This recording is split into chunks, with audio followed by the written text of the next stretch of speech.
No post credit scenes in alpha and कुछ चूतिए पता नहीं यूट्यूब के अंदर में बैठकर इनका वीडियो, अरे ये साला हजार सौ मतलब व्यूज़ आता है, बैठकर कुछ भी मतलब मुंह पर पान फंसा कर कुछ भी वीडियोस बनाते हैं कि पठान का कैमियो उसके अंदर में होने वाला, पठान पठान का कैमियो ये होगा। इनका वीडियो क्यों भेजते रहे मेरे को, क्यों भेजते? मैं पहले उसी टाइम पे बोला था कोई पठान का कैमियो वगैरह सब इसके अंदर में नहीं था। हाँ, ऋतिक का कबीर का कैमियो इस फिल्म के अंदर में होने वाला है। वायरफ के जितने भी अपडेट्स है उस मामले में ज़्यादा किसी को फॉलो करने की ज़रूरत नहीं है। यहाँ अगर फॉलो करो बस अपन सारा अपडेट्स देते रहेंगे। तो उसी टाइम पे कहा था because the reason is simple I guess कि अभी शाहरुख खान का ऐसा स्टार्डम हो गया ना कि भाई बंदा बहुत बहुत रेयरली किसी की स्क्रिप्ट एक्सेप्ट करेगा। I think in that point of view तो वहाँ पर वायर ऑफ स्पाई यूनिवर्स ऐसा चल रहा है कि क्वालिटी गिरते जा रही है एंड उसके ऊपर में अगर क्वालिटी अगर 50% गिरी हो तो उसको 150 बना दिया जाता है from the critics and the audience itself. तो वो चीज़ें हो रही है। तो उस दैट पॉइंट मतलब मुझे ऐसा लग रहा है कि भाई स्पाई यूनिवर्स आगे परस्यू करने के मूड में नहीं है ये लोग। And I think this is the last film, तभी इसमें पोस्ट क्रेडिट सीन्स ऐड ही नहीं किए। And post credit scenes add नहीं करने का एक और रीज़न है कि कौन सा पोस्ट क्रेडिट सीन्स ऐड करेंगे लोग। अलग से कोई हीरो नहीं है जो कि ये फिल्म करेगा, नया पिक्चर ये लोग डालने का मतलब स्टेज में नहीं है ये लोग कि कोई नई फिल्म इंट्रोड्यूस कराएंगे नए हीरो के साथ में।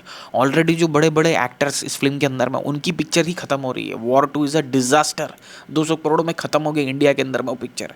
अल्फा भी आई थिंक अगले फ्लॉप की तरफ में जा रही है। तो उस पॉइंट ऑफ व्यू में आई थिंक कोई भी रेडी नहीं है ना, कोई भी बड़ा सर किसको लेंगे ये लोग स्पाई यूनिवर्स के लिए, किसको लेंगे, किसको एडअप करेंगे। तो इन लोगों ने अगला का प्लान ही नहीं किया। ये जस्ट वेट कर रहे थे कि अल्फा का रेस्पॉन्स क्या होगा एंड अल्फा का रेस्पॉन्स बहुत ज़्यादा डिजास्टर है। टाइगर 3 से उतरते उतरते उतरते उतरते वॉर 2 के पास में, वॉर 2 से उतरते उतरते आज एकदम खत्म के आसपास चला गया। एंड यहाँ तो हिपोक्रेसी एंड दोगलापंती भी बहुत ज़्यादा चल रहा है। फिल्म अगर एवरेज भी होती है तो उसको वर्स्ट पोर्ट्रे किया जाता है जस्ट बिकॉज भाई उनके घर तक पेटी पहुँचा नहीं है। तो ये तो रीज़न है, बहुत बड़ा रीज़न है। सब स्कैम एंड गैम्बलिंग चल ही रहा है। But on that point of view मैं समझ रहा हूँ कि इसके आगे की पिक्चर बहुत मुश्किल है भाई, बहुत मुश्किल है। एंड पठान टू का तो तुम इमेजिन ही मत करो कि वो पिक्चर बनेगी बिकॉज ऑलरेडी अभी नेगेटिविटी ऐसा, बिकॉज ये इम्प्रूव करना ही नहीं चाह रहे।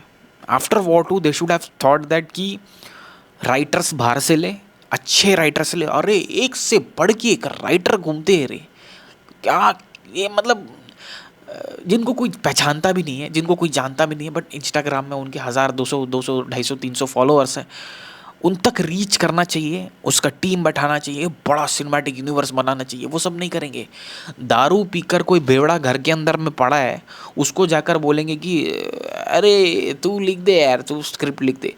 बाजू वाले के घर में कोई किसी के मतलब गला दबा रहा है, पी पा के टाइट होकर नाली के अंदर में पड़ा, उसको उठाएंगे, अरे तू स्क्रिप्ट लिख दे भाई, तू तो मेरा मामा का लड़का है ना। तो ये सारी चीज़ें चल रही है, इसीलिए ये रिस्पॉन्स आ रहा है, इसीलिए ये रिस्पॉन्स आ रहा है। The day when Pathaan released उसी दिन मेरे सारे पुराने सब्सक्राइबर्स को ये चीज़ पता होगा, मैंने उसी टाइम एक चीज़ कहा था कि चलो पठान रिलीज़ हो गई, शाहरुख खान के भाई वो बेस के दम पे वो फिल्म 1000 करोड़ कर गई, लेकिन तुम ये बार बार रिपीट नहीं कर सकते हैं। जैसा तुमने ये इस फिल्म को मतलब डायरेक्शन उसको बाप लेवल था पठान का, बट जैसे तुमने स्क्रिप्ट दिया ना फिल्म के अंदर में वो तुम बार बार रिपीट नहीं कर सकते हो। वो सेम चीज़ तुम कैमियो का मतलब सिनेमैटिक यूनिवर्स का मतलब कैमियोस, वो आया टीन तोड़ा अंदर घुसा दिखाया, ऋतिक रोशन चादर खोल के हवा में ऐसा स्पाइडरमैन बन रहा है, ये सब कैमियोस तुम बार बार दिखाओगे तो वो बहुत बड़ा प्रॉब्लम क्रिएट हो जाएगा। ये सिनेमैटिक यूनिवर्स नहीं लगेगा, फिर ये क्रिंजी यूनिवर्स हो जाएगा पब्लिक के हिसाब से। और वही हो रहा है, एंड वही हो रहा है। ये 4 साल पहले की बात है जब मैंने ये बोला था, जब पठान आ रही थी उस टाइम पे। तो लेट्स सी क्या होता है। एंड आई बिलीव कि और तो नहीं होगा, पोस्ट क्रेडिट सीन्स का सवाल ही नहीं पैदा होता क्योंकि आगे की पिक्चर की मतलब कोई डिमांड ही नहीं है एंड इन लोगों का प्लानिंग भी नहीं है। एंड जो बड़े स्टार्स हैं वो आई गेस हाथ उठा लेंगे, पीछे कर लेंगे कि हम तो भाई नहीं इन्वॉल्व होंगे इस फिल्म्स के अंदर। मैं स्पेशली पठान की बात कर रहा हूँ जो कि 1000 करोड़ है। एंड पठान से पहले का जो इनका फिल्म्स अगर उठाकर चेक कर लो तो आई बिलीव वो सारी पिक्चर अच्छी थी बिकॉज इंडिविजुअल फिल्म्स थी।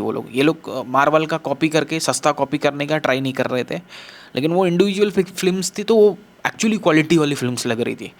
बट पठान के बाद की फिल्म्स वो पूरा ये ट्राई कर रहे कि हम सिनेमैटिक यूनिवर्स कैसे बनाएं, गांजा फूक कर वो भी। हाँ, ऐसा नहीं कि एक्चुअल जो डिज़र्विंग लोग हैं उनको बुलाकर बैठाकर, भाई जो आउटसाइडर है, जो लड़के हैं जो काम एक्चुअली जानते हैं, जो कम दाम में भी तुम्हारा काम करके दे देंगे, उनको बैठाने की जगह में घर के अंदर में ही, फैमिली के अंदर में ही, वो किसी के शादी का मंडप, बारात में किसी का बारात में घुसा, वहाँ में कोई मिल गया तो उसको बोल दिया अरे तू लिख दे मेरी फिल्म।